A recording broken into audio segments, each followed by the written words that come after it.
Spy kids Armageddon. Film की शुरुआत में हम दो बच्चों जो बहन भाई थे, जिनमें से लड़के का नाम टोनी था, वो इस वक्त अपना एक मिशन कर रहा था क्योंकि वो एक स्पाई किड था। स्पाई यानी जासूस बच्चे जो सबसे छुपकर मिशन करते थे और उन्हें सीक्रेट एजेंट्स भी कहा जाता था। लेकिन यहाँ काफ़ी सारी मुश्किलात का सामना करने के बावजूद भी उनको लगने लगा कि वो ये मिशन नहीं कर पाएंगे। अब यहाँ से कहानी चली जाती है 24 घंटे पीछे, यानी एक दिन पहले, जहाँ पर दोनों बच्चे अपने घर पर थे और टोनी एक छोटे से लॉकर से कुछ कार्ड्स चुरा लेता है। लेकिन वहीं अचानक टोनी के डैड आ जाते हैं, जो खुद भी एक स्पाई हैं। लेकिन वो ये बात हमेशा अपने बच्चों से छुपाते थे और अपने गैजेट्स से हमेशा अपने बच्चों को दूर रखते थे। गैजेट्स यानी कि mechanical electronic tools devices, machinery वगैरह। उनके मॉम डैड को पता था कि हम सिपाही हैं, तो इस वजह से कोई भी हमारे गैजेट्स में घुस सकता है, कोड चुराकर उन्हें हैक भी कर सकता है। अब आज उनकी एनिवर्सरी, शादी की सालगिरह थी, इसलिए दोनों फैसला करते हैं कि हम अपने बच्चों को आज बता देंगे, क्योंकि उनके बच्चे ये बात नहीं जानते थे कि वो स्पाई हैं। लेकिन वो आज काफ़ी हिम्मत करने के बाद सोच रहे थे कि आज हम अपने बच्चों को बता देंगे कि हम स्पाई हैं। लेकिन फिर भी वो अपने बच्चों को नहीं बता पाते और ऑफिस जाने के लिए निकल जाते हैं। तो वहाँ जाके उन्हें पता लगता है कि उनको सीनियर मिशन एक क्यू देता है कि कुछ अनजान लोग उनके ऑफिस में घुस गए हैं और अब वो ये मेन सिस्टम सिल्वर रूम में भी जा घुसे हैं। आज उनका मिशन इन अनजान लोगों को मार गिराना है।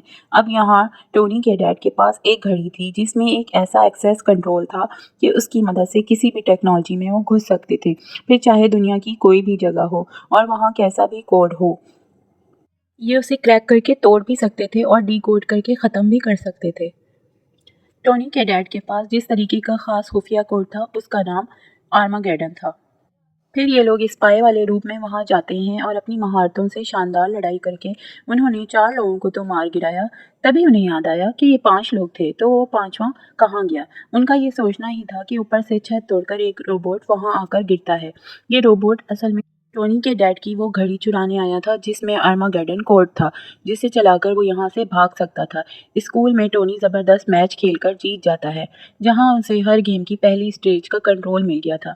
यानी जब भी कोई नई गेम आएगी, उसकी पहली स्टेज को सबसे पहले टोनी खेला करेगा। बट अब यहाँ टोनी सब बच्चों को किंग नाम के एक गेम मेकर से मिलवाता है, जो बहुत शानदार मुश्किल गेम्स बनाया करता था। हाल ही में उसने एक बहुत अच्छी गेम बनाई थी जिसका नाम हाई स्कोर था। जिसने टोनी के डैड की घड़ी चुराई थी, वो उस घड़ी को किंग को लाकर दे देता है, क्योंकि ऐसा करने का उसे किंग ने ही कहा था। लेकिन अब जब के घड़ी को चेक करता है तो उसे पता चलता है कि ये घड़ी अभी अधूरी है, क्योंकि फिलहाल इसमें आर्मागेडन का अधूरा कोड था, क्योंकि आधा कोड तो कहीं और ही था। इधर टोनी और उसकी बहन फैसला करते हैं कि रात को 12 बजे हम गेम खेलेंगे, और फिर वो बड़ी मुश्किल से रात को 12 बजने से पहले गेम वाले कमरे में जाकर बैठ जाते हैं और 12 बजने का इंतज़ार करने लगते हैं। इधर टोनी की मॉम अपने हस्बैंड को समझा रही थी, क्योंकि घड़ी तो चुरा ली गई है, अब हम ऐसा करते हैं कि उसकी आर्मागेडन को डिलीट कर देते हैं। जिस पर उसका हस्बैंड साफ साफ मना कर देता है और एजेंट्स भी मना कर देते हैं, जो उस वक्त वीडियो कॉल पर होता है। उसने भी ऐसा करने से रोक दिया, क्योंकि उसका कहना था कि वो बहुत ज़रूरी कोड है, उसकी मदद से बहुत सारे मिशन में भी मदद मिलती है। जिस पर टोनी की मॉम कहती है कि वो बात तो ठीक है, पर अगर वो कोड किसी गलत हाथों में लग गया तो वो इंसान हर टेक्नोलॉजी में घुसकर दुनिया को बर्बाद कर सकता है। कोई भी फिर बआसानी उसका गलत इस्तेमाल कर सकता है। पर जब उसके हस्बैंड ये बात मानने से इनकार कर देता है, तो वो उन्हें बेहोश कर देती है और उनके फिंगरप्रिंट उंगलियों के निशान के ज़रिए कोड को डिलीट करने ही वाली थी। तभी टोनी ने अपने घर के ही सिस्टम पर किंग के गेम को लॉग इन कर लिया, यानी चलाकर खेलना शुरू कर दिया। जिससे हुआ ये कि इस बारे में किंग को पता चल गया और उसने सिस्टम को अपने कंट्रोल में करके उस कोड को हैक कर लिया। ऐसा करने के बाद उसने सारे गेम बंद कर दिए और सारे सिस्टम को अपने कंट्रोल में कर लिया। बच्चों ने ये देखकर कि गेम बंद हो गया है, तो सोचा गेम में शायद कोई गड़बड़ हो गई है, तो फिर हमें यहाँ से चलना चाहिए। इसलिए वो वहाँ से अपने अपने कमरे में आ गए। इधर दूसरी तरफ तब तक टोनी के डैड भी होश में आ गए थे। उसकी मॉम कहती है कि मुझे लगता है कोड डिलीट हो गया है, लेकिन वो परेशान होते हुए कहते हैं कि नहीं, वो डिलीट नहीं हुआ बल्कि हैक हो गया है। उन्हें लगता है कहीं ये बच्चों का काम तो नहीं, इसीलिए ये उनके कमरे में जाकर चेक करते हैं, लेकिन बच्चे तो तब तक सो चुके थे। अगले दिन पता चला कि आधी दुनिया की तमाम सिस्टम्स को किंग ने हैक कर लिया है। यानी कि अगर आपको किसी भी टेक्नोलॉजी को इस्तेमाल करना है या अपने सिस्टम में लॉगिन करना है, तो पहले आपको किंग की बनाई हुई स्कोर गेम खेलनी है, उसके पहले लेवल को पार करना है, जब ही आप अपना काम कर सकते हैं। ये चारों अभी इस बारे में आपस में बात कर ही रहे थे कि तभी किंग की गेम के कार्टून्स कैरेक्टर अपने हथियारों के साथ उनके घर में घुस गए और यहाँ हमला बोल देते हैं। पर टॉनी के मॉम डैड उनका सामना करने लगे। ये उन्हें किक्स करके, टांग मार के, गिरा कर बर्बाद कर देते हैं। इतने में टोनी की बहन दरवाज़ा खोल देती है और ये चारों बाहर आए, जहाँ उनकी मॉम बताती है कि हम यहाँ से मिशन पर जा रहे हैं और तुम्हें एक सेफ हाउस में भेज रहे हैं जो हर लिहाज से महफूज है। और फिर ये कहकर उनकी मॉम ने एक सीक्रेट जगह का दरवाज़ा खोला, जहाँ हर किस्म के गैजेट्स पड़े हुए थे, जिनमें ऑटो बाइक्स, ऑटो कार शामिल थी, जो काफ़ी मॉडर्न टेक्नोलॉजी लग रही थी। और ये अपने कंट्रोल में कर खुद ब खुद चलने वाली टेक्नोलॉजी थी। अब बच्चे छोटी सी ऑटो कार में बैठ जाते हैं। उनकी मॉम समझाती हैं कि जब तक हम मिशन से वापस नहीं आ जाते, तुम्हें वहीं रहना है और वहाँ की जो ख़ास चीज़ है उसकी हिफाजत करनी है। इस जगह तुम्हें कोई ख़तरा नहीं है। मैं भी बार बार तुम्हारी लोकेशन को ट्रैक करती रहूँगी, ये चेक करने के लिए कि तुम किस वक्त कहाँ हो। और ये कहते ही टोनी की बहन बटन दबाती है और ये बच्चे यहाँ से निकल जाते हैं। तभी उनके मॉम डैड भी पीछे गाड़ी से आ रही किंग की टीम का पीछा करते हैं और किंग के भेजे हुए कार्ड्स बच्चों की ऑटो कार देख लेते हैं और वो उनका पीछा शुरू कर देते हैं। और उन कार्ड्स में वो सारे ढांचे भी शामिल थे। अब यहाँ कार काफ़ी तेज़ी से आगे बढ़ रही थी। टोनी की बहन कार के सिस्टम को अपने कंट्रोल में करके उसे खूब मज़े से चला रही थी। फिर आखिरकार सब कार्टून्स को चकमा देने के बाद ये उस जगह पर पहुंच जाते हैं जहां सेफ हाउस है। उस दरवाजे पर जैसे ही जाते हैं, वहां अपना नाम बताती है और फिर ये दरवाज़ा खुल जाता है। यहाँ आने के बाद उन्हें ये बात पता चल गई कि हमारे मॉम डैड भी स्पाई हैं, जो बात उन्होंने आज तक छुपा के रखी थी, क्योंकि वहाँ उनके डैड की 3D वीडियो चल रही थी। और जब वो अंदर गए तो वहाँ इसी तरह अलग अलग चीज़ें, उन्हें एक ऐसा कमरा मिला जो ट्रेनिंग रूम था, जो बच्चे यहाँ ट्रेनिंग करते हैं और अच्छे स्पाई कैसे बनते हैं। इधर टोनी की मॉम डैड को किंग ने अगवा करके अपने ही बनाए हुए बिल्डिंग के अंदर कैद कर दिया था, जो जगह जेल जैसी थी, पर जेल में सब कुछ गेम जैसा था। यानी कि अगर आप यहाँ किसी चीज़ पर बैठ रहे हैं या उसे हाथ लगा रहे हैं, तो वो 3D चीज़ों की तरह वहाँ से हिलकर आपके आसपास घूमती रहेंगी।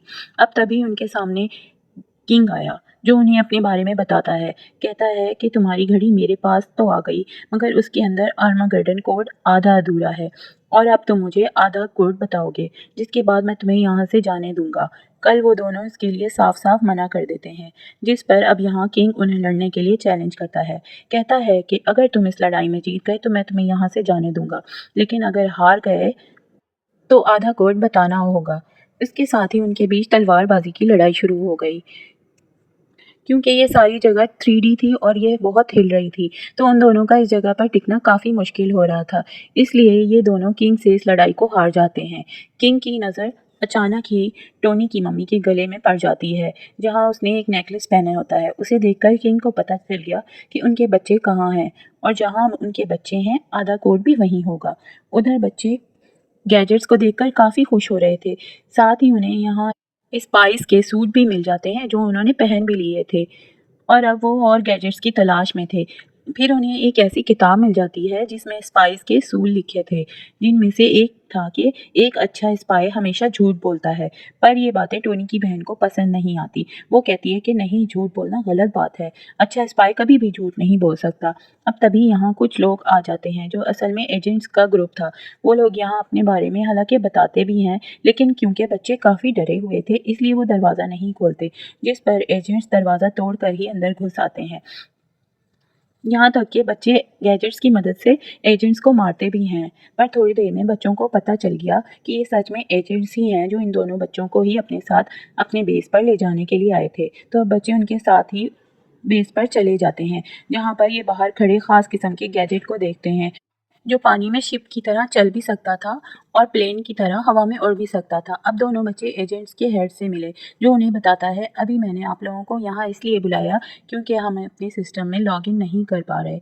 वजह यह है कि वहाँ किंग की हाई स्कोर गेम चल रही है जिसे हम पार नहीं कर पा रहे हैं। अब बच्चे वो गेम खेलने लगे और पहली ही बार में उस लेवल को पार कर लेते हैं, जिससे सारे एजेंट्स फ़ौरन ही अपने अपने सिस्टम में लॉगिन कर लेते हैं। अब टोनी की बहन को याद आया कि मॉम ने कहा था हमें सिर्फ सेफ हाउस में ही रहना है क्योंकि वहाँ ज़रूरी चीज़ का हमें ख्याल रखना है। टोनी की बहन हमेशा अपने गैजेट से बातें किया करती थी और आज ये सब बातें भी वो गैजेट को बता रही थी। तभी वो गैजेट अपने अंदर से एक चीज़ को निकाल कर बाहर रख देता है। तब उन लोगों को पता लगता है कि उसने इसी चीज़ का ही ख्याल रखना था। उसे देखकर एजेंट्स का हेड कहता है कि तुम लोग बच्चे हो तो इसका ख्याल नहीं रख सकते। ऐसा करो, तुम इसे मुझे दे दो, मैं इसकी अच्छे से हिफाजत करूँगा। लेकिन अगले ही लम्हे उनकी गेम के कार्टून्स कैरेक्टर, जिनमें इस बार क्रिएचर्स भी थे, वो यहाँ हमला कर देते हैं। उन्होंने यहाँ तबाही मचा दी थी, हर तरफ तोड़-फोड़ करने लगे और एजेंट्स को भी उन्होंने मारना शुरू कर दिया। बहुत सारे एजेंट्स उनका शिकार होकर मारे गए और सबसे बड़ी मुसीबत, वो यहाँ से आर्मेगेडन का अधूरा कोड भी ले जा चुके थे। ये देखकर टोनी और उसकी बहन को गुस्सा आ गया। वो सोचते हैं कि इन इडियट से तो कुछ भी नहीं होगा, अब जो करना है हमें करना है। इसी के साथ दोनों बच्चे उस गैजेट में जाकर बैठ जाते हैं। उन्होंने पहले उसे कश्ती बनाकर पानी में चलाया, फिर प्लेन बनाकर हवा में उड़ाने लगे और उन कार्टून्स का पीछा करना शुरू कर देते हैं, जिसके बाद वो किंग के महल के पास आ जाते हैं। अब पहले तो उन्हें लग रहा था कि सामने दीवार है, पर पता लग जाता है जल्द ही उन्हें कि वो 3D दीवार थी जिसे पार करके ये अंदर नहीं जा सकते और जाते हैं तो फंस जाते हैं। इधर टोनी की मॉम जेल की दीवार को बार बार तोड़ने की कोशिश कर रही थी और फिर अपने हस्बैंड से कहती है कि अगर तुमने आर्मागेडन का कोड बनाया था तो तुम उसे तोड़ भी तो सकते हो ना, डिकोड करके ख़त्म भी तो कर सकते हो ना, कर दो। जिस पर यहाँ उसके हस्बैंड बताता है कि असल बात यह है कि उस दिन जब हम मिशन पर थे तब मुझे आर्मागेडन का फार्मूला मिला था। मैं वो फार्मूला चुरा कर घर ले आया। मैंने काफ़ी बार कोशिश की लेकिन कभी भी उसे पूरा नहीं कर पाया। लेकिन एक दिन टोनी कमरे में आ गया और उसने पता नहीं कैसे फॉर्मूले को पूरा कर दिया और ये कोड बोला तैयार हो गया है, तो उसे मैंने अकेले ने नहीं बनाया, तो फिर इसे मैं कैसे तोड़ सकता हूँ ये या डिकोड कैसे कर सकता हूँ।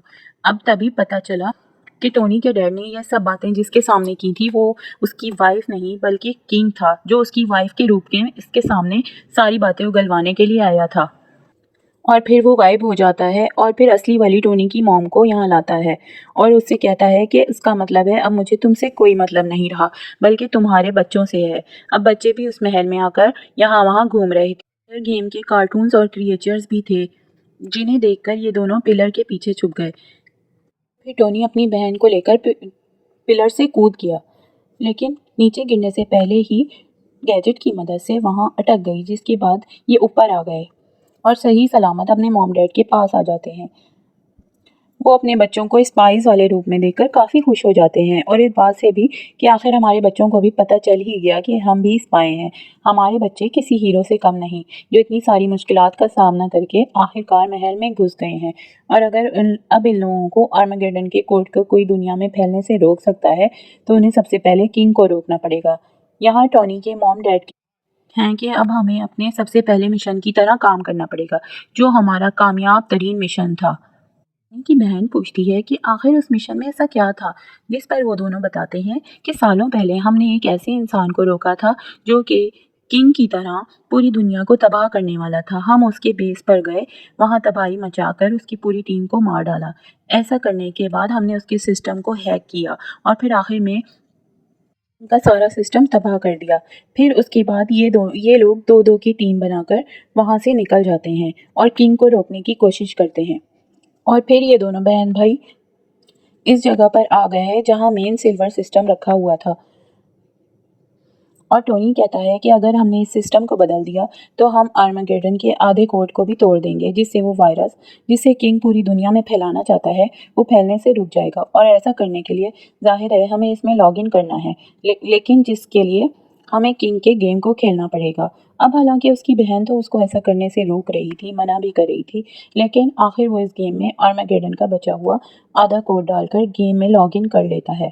पर ऐसा होते ही किंग उनके सामने आ गया, जो बताता है कि ये सारा मेरा प्लान था, मेरा ये बनाया हुआ ट्रैप था। मैंने जानबूझ के वायरस को फैलाने वाली बात हर जगह डर फैल जाए और उसकी वजह से टोनी दोबारा लॉग इन करे और आर्मागेडन का कोड पूरा हो जाए। और किंग फिर बच्चों को ये भी बताता है कि तुम्हारे मॉम डैड ने अपने पहले मिशन में जिस इंसान को मारा था वो और कोई नहीं बल्कि मेरे डैड थे, जो दुनिया में बदलाव लाना चाह रहे थे। उनका प्लान टेक्नोलॉजी को ठीक करके बचाने का था, लेकिन उन्हें मौका देने के बजाय उन्हें मार दिया गया। ऊपर से सब कुछ उन पर इल्ज़ाम लगाया गया कि वो गलत थे। मैं इन सब बातों का बदला लूँगा। सच में पूरी दुनिया में वायरस फैलाकर, और अगर कोई टेक्नोलॉजी का इस्तेमाल करेगा, अपने सिस्टम में लॉगिन करेगा, उससे पहले मेरा हाई स्कोर गेम खेलना पड़ेगा। ये कहकर किंग अपने 3D प्लेन में यहाँ से चला गया। इतनी देर में उनके मॉम डैड और बाकी सब भी आ गए, जो उसे जाता हुआ बस देख ही रहे थे और उसे रोकने का अब कोई चांस भी उनके पास नहीं था। जिस पर टोनी की बहन कहती है कि नहीं, अभी हमारे पास चांस है उसे रोकने का।